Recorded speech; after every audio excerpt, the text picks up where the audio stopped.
श्री राधे।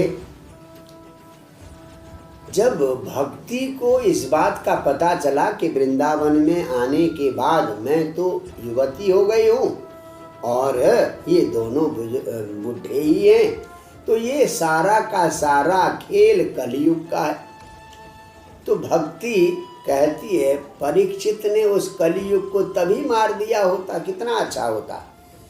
क्यों उन्होंने उस कलयुग को जीवित रखा, रहने के लिए 5 जगह दे दी, तो उसी के कारण आज ये हालत है। तो ये परीक्षित ने बहुत गलत किया है। इस प्रकार से जब भक्ति ने कहा कथम परीक्षिता राज्ञा स्थापितो यशुचि कली प्रवृत्ते तु कलौ सर्व सारः कुत्र गतो महान। ये 63वां श्लोक है। राज्ञा परीक्षिता, राजा परीक्षित ने असुचि कली, अपवित्र कली, ये कलियुग बड़ा अपवित्र है, इस अपवित्र कली को राजा परीक्षित ने कथम स्थापित, क्यों स्थापित किया, इसको मार ही देता। कि क्योंकि कलौ प्रवृत्ति, कलियुग के प्रारंभ होते ही सर्वसार, तपस्या का, ज्ञान का, विवेक का, साधना का, मंत्र का, जप का, तप का, सब सार कुत्र गतः, कहाँ चला गया पता ही नहीं चल पा रहा है। तो इसलिए ऐसे कलियुग को परीक्षित ने क्यों जगह दे दी।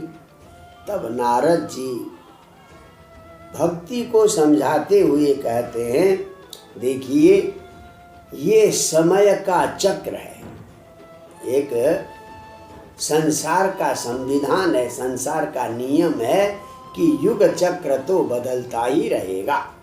तो उस बदलते हुए काल की गति को कोई भी रोक नहीं सकता। तो इसलिए जब परीक्षित दिग्विजय के लिए गए थे और जब गाय को और बैल को पैरों से मारते हुए परीक्षित ने देखा, कलयुग को मारने के लिए उन्होंने धनुष भी उठा लिया था, परंतु कलयुग अत्यंत दुखी होकर परीक्षित के शरण में गया। तो जब शरण में गया तो परीक्षित ने सोचा कि भाई इसको हमें मारना नहीं चाहिए। जैसे सारंग भ्रमर फूल में से केवल पराग को लेता है, फूल को तोड़ता नहीं। देखिए क्या बढ़िया बात कही है नारद जी ने। दृष्टो दिग्विजये राज्ञा दीनवत् शरणं गत न मया मारणीयोऽयं सारंग इव सारभुक यत्फलं नास्ति तपसा न योगेन समाधिना तत्फलं लभते सम्यक कलौ केशव कीर्तनात्। तो कहते क्यों नहीं मारा कि राज्ञा राजा ने दिग्विजय, अपने दिग्विजय के समय पर दृष्ट, इस कलियुग को दुराचार करते हुए गाय और बैल को, धर्म और पृथ्वी को मारते हुए देखा था, परंतु कलियुग दीनवत् शरणं गत, अत्यंत दुखी होकर राजा के शरण में आया। तो फिर राजा भी सारंगैव सारभुक, राजा परीक्षित भी सारंगैव भ्रमर की तरह सार तत्व को लेने वाला था, सार तत्व को ग्रहण करता था। इसलिए उसने क्या सोचा, न मया मारणीय अयम, अयम यह कली मया मारणीय, न मुझे नहीं मारना चाहिए। हाँ, इसका सार तत्व, कली से क्या लाभ हो सकता है वो लाभ सार तत्व लेना चाहिए, कली को मारने से कोई फायदा नहीं है। ऐसा किसने सोचा? राजा परीक्षित ने सोचा। बोले क्यों सोचा? कि कलि युग में जप तप ध्यान समाधि अष्टांग योग कुछ की आवश्यकता नहीं, केवल भगवान के संकीर्तन से सब कुछ मिल जाता है। इसलिए राजा परीक्षित सोचते हैं, देखिए, यत् फलम नास्ति तपसा, तपस्या करने से यत् फलम नास्ति, जो फल नहीं प्राप्त होता, न योगे न योग साधना करने से, न तपसा न तपस्या करने से, न समाधिना न समाधि लगाने से, इन सब उपायों से जो फल नहीं मिलता, कलौ कलियुग में केशव कीर्तनात्, भगवान का केवल संकीर्तन करने से तत्फलम सम्यक लभते, आराम से मिल जाता है। कोई झंझट नहीं, कोई शरीर को कष्ट देने की जरूरत नहीं, भूखे रहने की जरूरत नहीं, तपस्या करने की जरूरत नहीं, बड़ी आसानी से केशव के कीर्तन से, भगवान के कीर्तन से वो सारा फल प्राप्त हो जाता है। तो इसलिए परीक्षित ने कलियुग को मारा नहीं। तो अब ये जो तपस्या आदि थे, इनका सार क्यों चला गया? भाई, सत्य युग में, द्वापर में, त्रेता में तो तपस्या आदि का बड़ा सार था, बड़ा मंत्र का सार था, मन का मंत्र का तेज था। ये सब का सब कैसे समाप्त हुआ? तो कहते हैं, बहुत बढ़िया उत्तर दिया नारद जी ने। ये 70वां श्लोक देख लीजिए। कुकर्माचरणात् सार सर्वतो निर्गतो धुना, पदार्था संस्थिता भूमौ बीजहीनास्तु साइव। कि कुकर्म आचरणा, लोगों ने कुकर्म का आचरण प्रारंभ किया। सत्कर्म की जगह लोग कुकर्म करने लगे। तो कुकर्म आचरणा, कुकर्म के आचरण करने से अधुना इस समय सर्वतः सार निर्गत, हर जगह का, हर क्रिया का, हर साधना का, हर तपस्या का सार समाप्त हो गया। तो अब तो इस पृथ्वी में जैसे बीजहीना स्तुषा, जैसे बीजहीन जो केवल भूसी ही भूसी रह जाए, वैसे सारे पदार्थ बीजहीन भूसी की तरह व्यर्थ है। बोले कैसे? कि लोगों के आचरण के कारण उन तपस्या आदि का फल कैसे कम हुआ?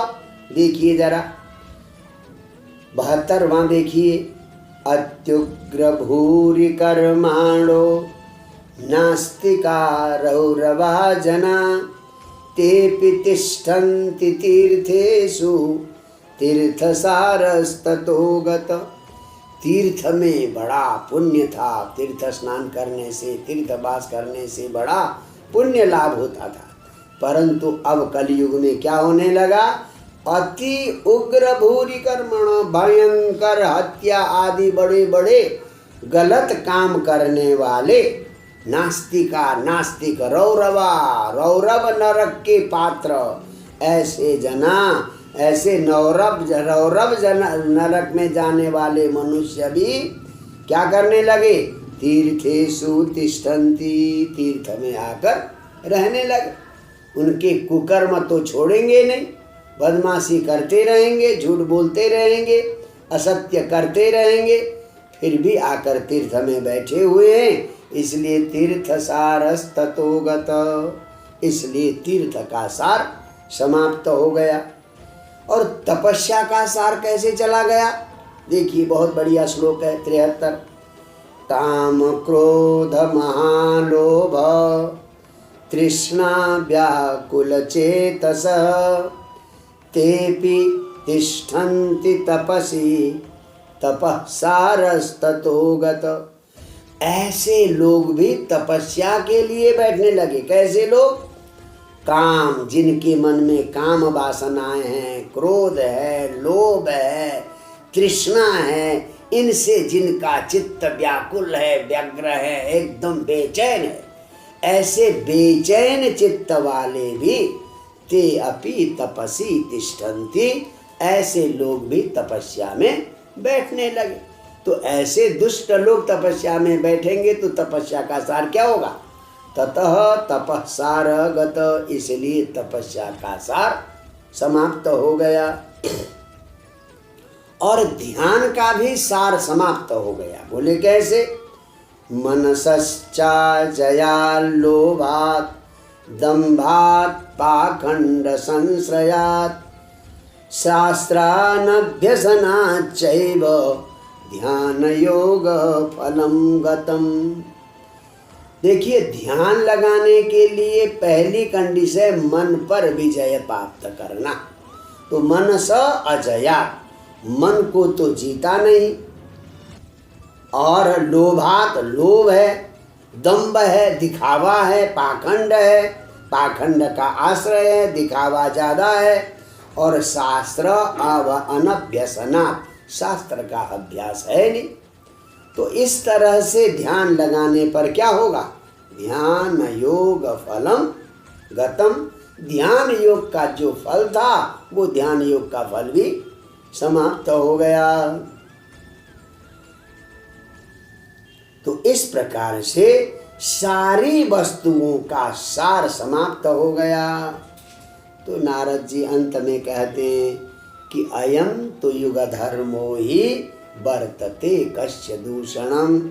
हे भक्ति माता, ये तो युग धर्म है, किसी को दोष देने से काम नहीं चलेगा। जिस युग का जो धर्म है वो धर्म तो रहेगा ही रहेगा। तो इस प्रकार से भक्ति को जो व्यग्रता थी कि क्यों कलियुग को आने दिया परीक्षित ने, तो उनकी व्यग्रता को तर्क सम्मत बड़े आराम से समझाया नारद जी ने। तो इस प्रकार यह प्रथम अध्याय संपन्न होता है। जय जय श्री राधे।